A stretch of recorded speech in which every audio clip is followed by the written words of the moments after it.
আপনাদের সাথে এখন আমি শেয়ার করব দারুণ মজাদার ভাত মাখার রেসিপি। তো চলুন শুরু করা যাক।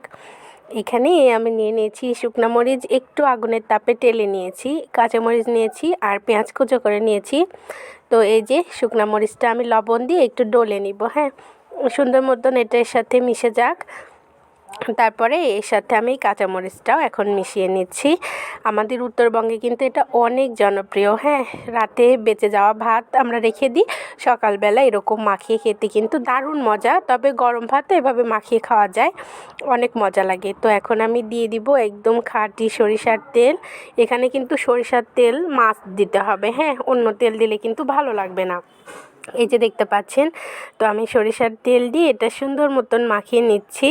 আমরা কিন্তু এটা অনেক বেশি পছন্দ করি, প্রতিদিন না, মাঝে মাঝে ভালো লাগে খেতে, মাসে 1-2 বার এরকম ভালো লাগে। তো এখন আমি এই যে রাতের বেঁচে যাওয়া ভাতগুলো এর মধ্যে দিয়ে দিচ্ছি, দিয়ে সুন্দর মতো ডলে নিব। এটা মাখালেই ভালো লাগবে, এটা আমরা মাখানো ভাত বলে থাকি। এই যে দেখতে পাচ্ছেন, ভাত তো নষ্ট করা যাবে না, এটা রিজিকের মালিক আল্লাহ। তো ভাত নষ্ট না করে এরকম রেখে দিয়ে সকালবেলা এরকম মাখিয়ে খেলে কিন্তু অনেক মজা লাগে।